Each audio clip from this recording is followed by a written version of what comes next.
Hello everyone, I'm Vikas Bhardwaj and I am here with the second part of Kurukshetra University Examination Guidelines Simplified for Students, Addendum and Corrigendum. तो ध्यान दीजिएगा कि मैंने एक 27 अगस्त को एक वीडियो पोस्ट किया था जिसमें मैंने कुरुक्षेत्र यूनिवर्सिटी के 10 सितंबर 2020 से शुरू होने वाले एग्जामिनेशंस की गाइडलाइंस को विद्यार्थियों के लिए सिंप्लीफाई करने की कोशिश की थी, लेकिन उस वीडियो के पश्चात कुछ बदलाव आए हैं और कुछ ऐसी भी बातें हैं जिनको थोड़ा और विस्तार से समझाए जाने की आवश्यकता है। तो इसीलिए मैं ये दूसरा वीडियो बना रहा हूं ताकि विद्यार्थियों को परीक्षाओं में कम से कम दिक्कत का सामना करना पड़े।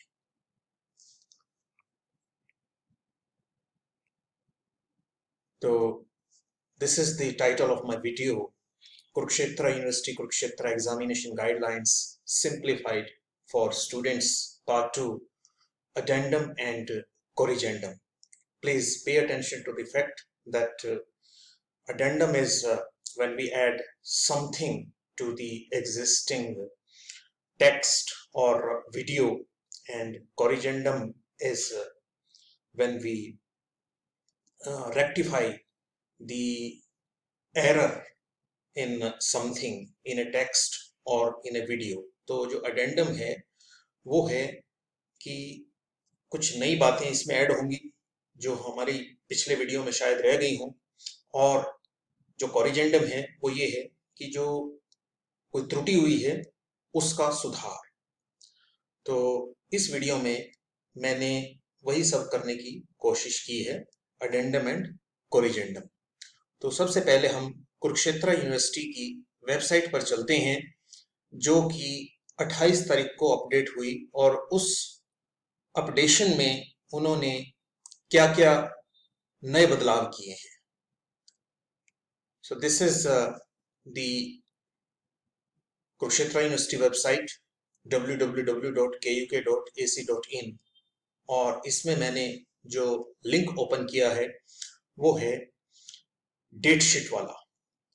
तो इस डेट शीट के पेज पर आप देख सकते हैं कि 28 तारीख को बहुत सी नई डेट शीट इसमें डाली गई हैं। तो इनमें जो सबसे महत्वपूर्ण बात ये है वो आपको समझ लेनी चाहिए कि जिन भी विद्यार्थियों की अंडर ग्रेजुएट क्लासेस में यानी बीए बीएससी बीकॉम में सेकंड सेमेस्टर या फोर्थ सेमेस्टर में रीअपीयर है, उनके भी एग्जाम होंगे। ध्यान दीजिए कि जो रेगुलर विद्यार्थी हैं उनका यूनिवर्सिटी ऑलरेडी रिजल्ट डिक्लेयर कर चुकी है, उनको पास घोषित किया जा चुका है, लेकिन जिन विद्यार्थियों की second semester BA BSc BCom या fourth semester BA BSc BCom या जो ये क्लासेस यहाँ पर बताई गई हैं उनमें से किसी में रीअपीयर है, तो उनको एग्जाम में अपीयर होना होगा। उनकी डेट शीट जो है वो अपडेट की गई है यहाँ पर। तो मैं कुछ जो डेट शीट्स हैं, जिन जिन एग्जाम के लिए डेट शीट अपडेट की गई हैं, मैं उनके नाम पढ़ करके बता रहा हूं आप सबको। तो सबसे पहले जो है वो 28 तारीख की डेट में हम देखेंगे कि date sheet for BA and honours subsidiary second semester reappear candidates. तो केवल रीअपीयर कैंडिडेट्स के लिए जो है बीए और जो ऑनर्स के विद्यार्थी हैं उनके लिए ये डेट शीट है। और फिर बीएससी सेकंड सेमेस्टर के जो विद्यार्थी हैं रीअपीयर अगेन, उनका भी एग्जाम होगा। उसके पश्चात BA and honours subsidiary fourth semester के विद्यार्थियों का, BSc fourth semester reappear candidates, and then date sheet for BCom है यहाँ पर, general honours and vocational courses. तो बीकॉम के विद्यार्थी भी परीक्षाओं में जिनकी रीअपीयर है सेकंड और फोर्थ सेम में वो अपीयर होंगे। तो इसी प्रकार से यहाँ पर BA honours fourth semester main papers भी जो है यहाँ पर रीअपीयर के विद्यार्थियों के लिए जो है वो कंडक्ट किए जाएंगे। एंड देन ये एक सेकंड सेमेस्टर बीए ऑनर्स उनकी परीक्षा भी होनी है। और इसके अलावा ये सब जो कोर्सेज हैं जिनमें BSc physical education, bachelor of tourism management और बीएससी आईटी वगैरह जो हैं, इन कोर्सेज के बैचलर ऑफ बिजनेस एडमिनिस्ट्रेशन, तो इन और BCA bachelor of computer applications, इन विद्यार्थियों को भी परीक्षाओं में अपीयर होना होगा। इसके अलावा अब हम इजीली ये गेस कर सकते हैं कि जिन विद्यार्थियों की एमए, एमएससी या एमकॉम में सेकंड सेमेस्टर में रीअपीयर है, तो उनको भी परीक्षाएं देनी होंगी। अभी तक एमए की पीजी क्लासेस की यहाँ पर डेटशीट को यूनिवर्सिटी ने अपडेट नहीं किया है। तो जिन विद्यार्थियों की सेकंड सेमेस्टर एमए या एमएससी, एमकॉम वगैरह में रीअपीयर है, तो वो मान करके चलें कि उनका भी एग्जाम होगा, क्योंकि सभी इवन सेमेस्टर रीअपीयर एग्जाम जो है वो यूनिवर्सिटी कंडक्ट कर रही है। तो ये मेरा जो है वो कॉरिजेंडम है। तो कृपया समझ लीजिए इसको ठीक प्रकार से कि हमें इन एग्जाम्स की तैयारी करनी है।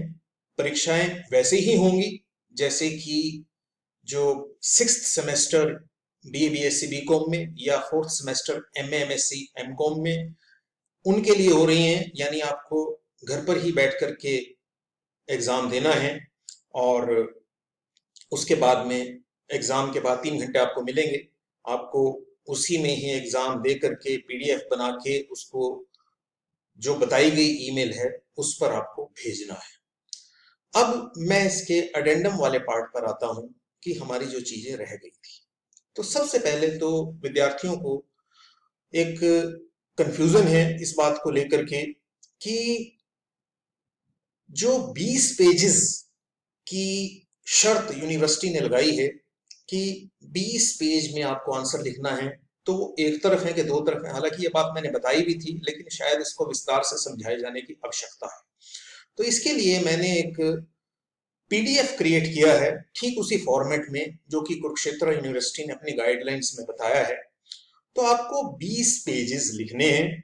अब आप देखिए कि जब आप पीडीएफ बनाएंगे तो पीडीएफ कभी भी आगे पीछे से नहीं होता है, वो एक ही साइड आप उसकी कैप्चर कर सकते हैं। तो जब आप पीडीएफ के एक पेज को कैप्चर करेंगे तो वो एक पेज ही कहलाएगा, उसका सेकंड तो जो नेक्स्ट है वही होगा।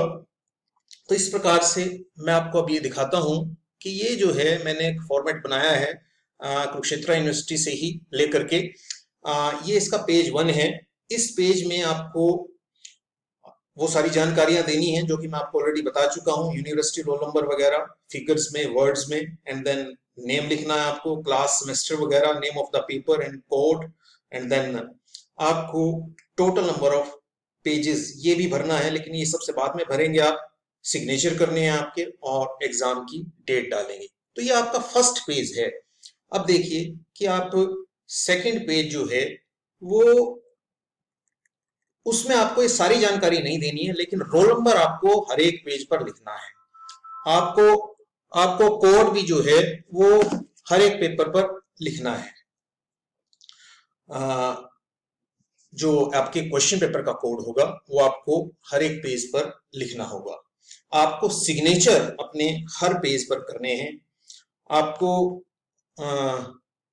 इसी प्रकार से ये देखिए कि ये पेज नंबर 3 चला गया, पेज नंबर 4 चला गया, और पेज नंबर 5, पेज नंबर 6। तो ऐसे करते करते हर पेज पर आपको बाद वाले पेज पर, यानी फर्स्ट के बाद जो भी पेज आएगा उसमें ये 3 जानकारियां यानी रोल नंबर, कोड नंबर और सिग्नेचर आपको भरने हैं।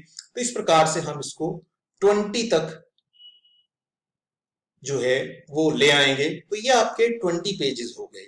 इस प्रकार से आपको 20 पेजेस लिखने हैं। अब देखिए कि आप जब लिखेंगे तो आप चाहें तो 20 A4 पेपर लेकर के उनकी एक साइड पर लिख सकते हैं, या 10 कागज लेकर के आप उनके दोनों साइडों पर लिख सकते हैं।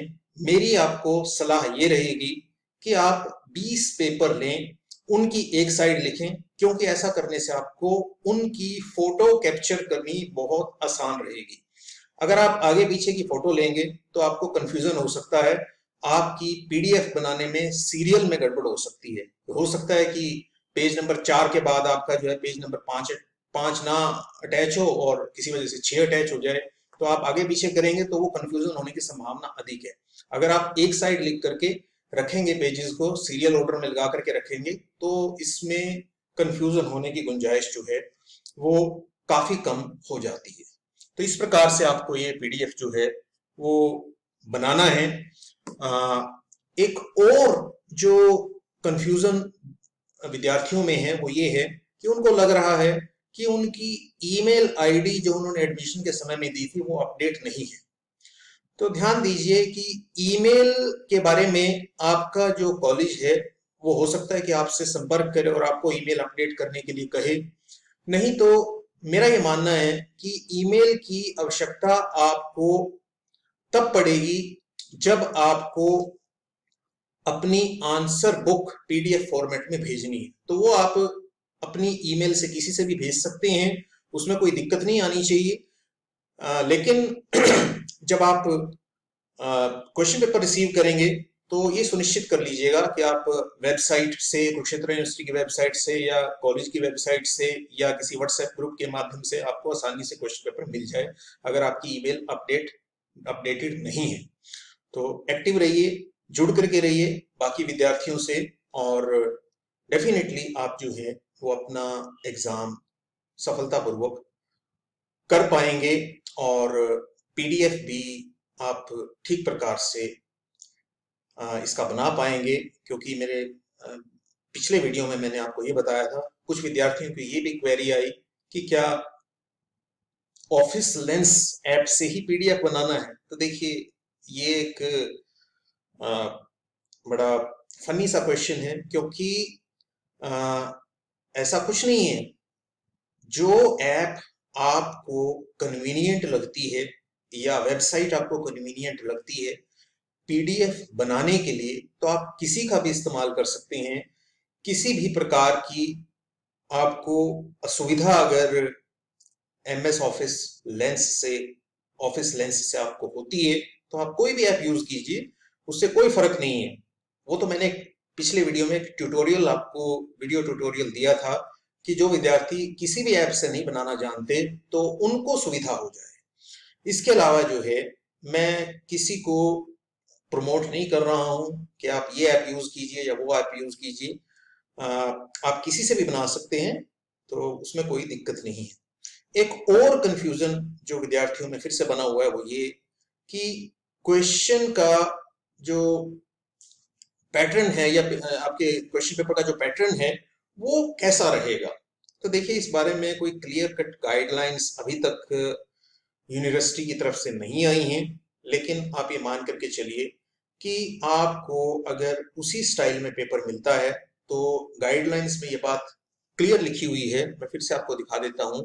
ये गाइडलाइन का जो है वो पॉइंट नंबर 7 है कि the candidate will be required to attempt 50% paper by choosing any questions. तो आपको कोई भी प्रश्न करने हैं, 50% पेपर करना है, तो मान लीजिए टोटल उसमें 6 क्वेश्चन है तो इसका मतलब है कि आपको 3 करने हैं। अगर उसमें नंबर जो है वो ओड है तो आप अपनी समझ से उसमें मोर देन 50% कीजिएगा, क्योंकि ऐसा रिस्क आपने नहीं लेना कि आप 50% से लेस करके आए और आपके नंबर किसी वजह से घट जाएं। तो आप यू कैन डू इट 55%। आपके पास 3 घंटे हैं और अगर आप पीडीएफ बनाने का अभ्यास ठीक प्रकार से कर लेते हैं तो मुझे नहीं लगता कि पीडीएफ बनाने में 20 पेजेस के आपको किसी भी दृष्टि से 20-25 मिनट से ज्यादा का टाइम जो है वो लगेगा। आप अपने टाइम को अपने हिसाब से एडजस्ट कर सकते हैं। बस इतना सुनिश्चित जरूर कर लीजिए कि आप 1-2 बार पीडीएफ वगैरह बनाने की प्रैक्टिस जरूर कर लें, क्योंकि अगर आप पहली बार वही काम उस दिन करेंगे तो आपको दिक्कत जरूर आएगी। मैं आप सबको आपकी परीक्षाओं के लिए शुभकामनाएं देता हूं, और अगर कोई नई जानकारी आती है तो मैं एक नए वीडियो के माध्यम से मैं आपसे फिर संपर्क करूंगा। मीनवाइल जो ये पीडीएफ मैंने बनाया है ये मैं कुछ व्हाट्सएप ग्रुप्स के माध्यम से भेज रहा हूं। अगर आपको आपको ये मिल सकता है ये पीडीएफ फाइल, तो आप चाहें तो इसका प्रिंट निकलवा सकते हैं या इसी फॉर्मेट में आप बनवा सकते हैं। आपको ठीक प्रकार से जो है ये अपने कागज, अपने पेपर 20-20 के सेट बनवा लीजिएगा आप। आपके अगर अंडर ग्रेजुएट स्टूडेंट हैं आप बीए के, तो आपको 4 पेपर देने हैं। बीकॉम वालों को या बीएससी वालों को ज़्यादा हो सकते हैं। एमए वालों के 5 पेपर होते हैं आमतौर पर। तो आप अपने 4-5 या जितने भी सेट्स हैं वो आप अपने हिसाब से तैयार करके रखिएगा पहले से। और आपके एग्ज़ाम के लिए मेरी तरफ से once again all the best. आपका शुभ हो, एग्ज़ाम आपके लिए अच्छे हों और आपके अच्छे अच्छे रिजल्ट आएँ। Thank you very much. Now the video has come to an end.